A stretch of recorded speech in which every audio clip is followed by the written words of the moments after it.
Assalamualaikum warahmatullahi wabarakatuh.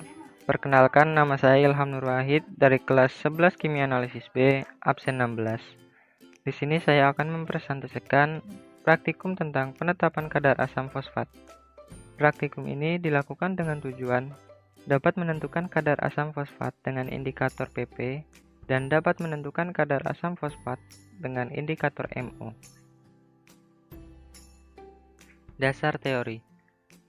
Volumetri adalah analisis kuantitatif, yaitu penentuan konsentrasi zat dengan cara mereaksikan dengan zat standar, yaitu zat yang sudah diketahui konsentrasinya. Asam fosfat merupakan asam tribasis yang mempunyai 3 tetapan ionisasi. Tetapan ionisasi pertama yaitu 7,5 dikali 10 pangkat min 3. Tetapan ionisasi kedua yaitu 6,2 dikali 10 pangkat min 8. Dan tetapan ionisasi ketiga yaitu 5 dikali 10 pangkat min 13, sehingga asam ini akan berkelakuan sebagai campuran antara 3 jenis asam monobasis. Apabila asam ini kemudian dititrasi dengan larutan basa kuat berasam 1 dalam kurung NaOH, maka titik ekuivalen pertamanya akan tercapai sempurna sebelum tingkat ketiga terlihat jelas.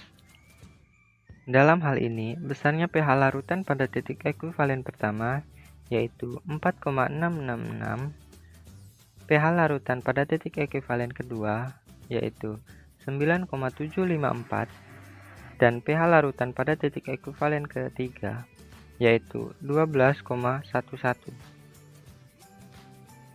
Alat dan bahan yang digunakan ada beaker glass, buret, Erlenmeyer, labu ukur, pipet tetes, pipet volume, pipet ukur, statif dan klem, sampel asam fosfat, larutan NaOH 0,1 N, indikator pp dan MO, dan Aquades.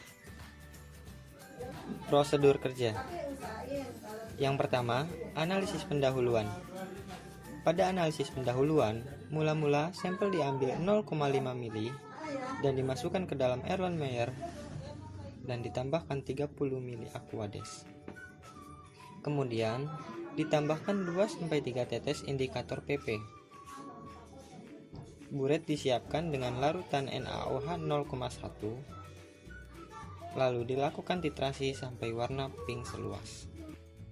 Yang kedua, analisis selanjutnya dengan menggunakan indikator pp. Mula-mula, sampel diambil 50 mili dengan pipet volume dan dimasukkan ke dalam labu ukur 250 mili.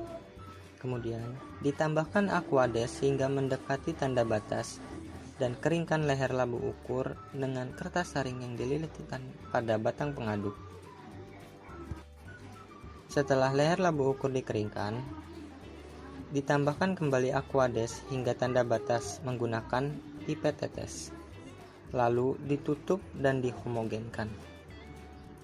Setelah homogen, sampel diambil 25 mili dengan pipet volume ke dalam Erlenmeyer dan ditambahkan 2-3 tetes indikator pp. Buret disiapkan dengan larutan titran NaOH 0,1 N, lalu dilakukan titrasi sampai warna pink seulas. Yang ketiga, analisis lanjutan dengan menggunakan indikator MO. Prosedur umumnya sama dengan menggunakan indikator pp. Yang berbeda hanya pada warna titik akhir titrasinya, yaitu warna oranye.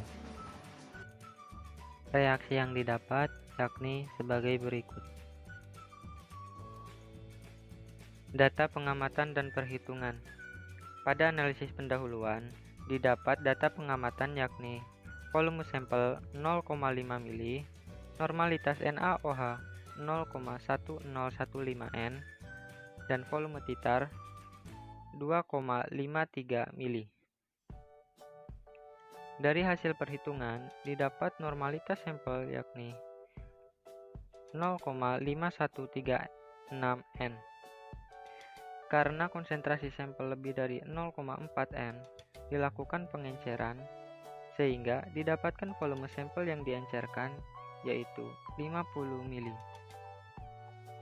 Yang kedua, analisis lanjutan dengan indikator pp.